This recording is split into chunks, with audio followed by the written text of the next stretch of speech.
myself. I still blurted out without thinking. "Great galleons and grindle sporks, are you her teacher too?" Sir Stephen scratched thoughtfully at his chin, setting off tremors in the lustrous curls of his beard. "Eh? What's that?" he said, blinking his wise old eyes at me several times before finally adding, "Whose teacher?" Sir Stephen is entirely too good at following Rule 3 of the Royal Code, even though he's only a knight, not royalty. But then I hesitated myself, because I'm always loath to speak the name. I stared down at my hands, folded in my lap, and whispered, "Desmia's." Desmia is the fake princess, the one who wears my royal gowns, the one who sits on my royal throne, the one who's saving my royal life. Sir Stephen did not reply until I gathered the nerve to raise my head and peer back up at him again. "And why would I be Desmia's teacher?" he asked, raising one grizzled eyebrow.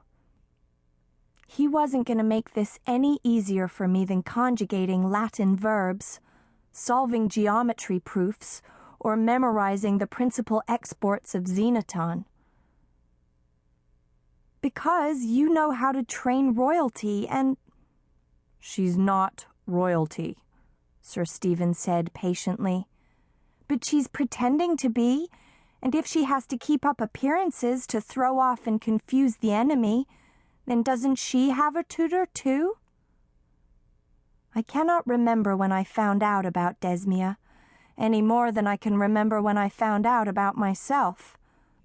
Perhaps, by my cradle side, Sir Stephen also crooned, "And don't worry that your enemies will ever find you. They won't even look because we've placed a decoy on the throne, a fake, a fraud, an impostor.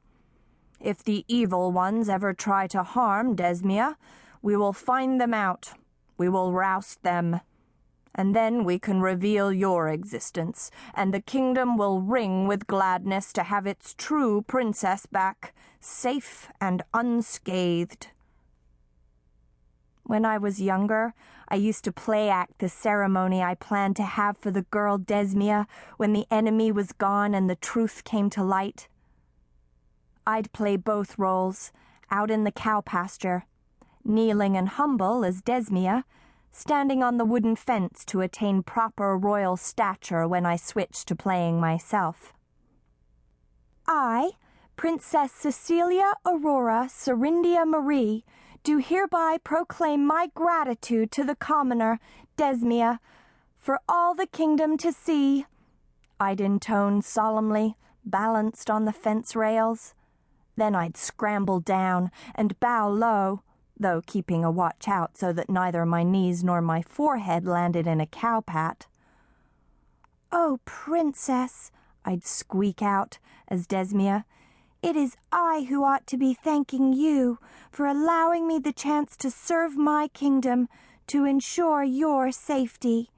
I have wanted nothing more than your safe return to the throne." Back to the fence rail, back to my royal proclamation voice. "It is a fortunate ruler who has such loyal subjects.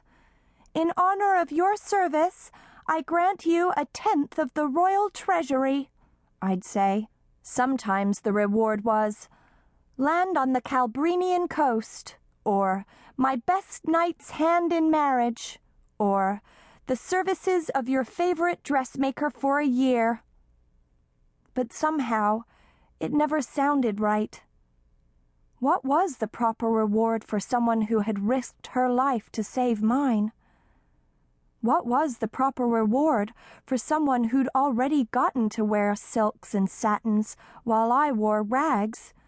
Who'd gotten to feast on every delicacy in the kingdom while I ate porridge and gruel? Who'd slept in a castle while I slept on a mat on the floor?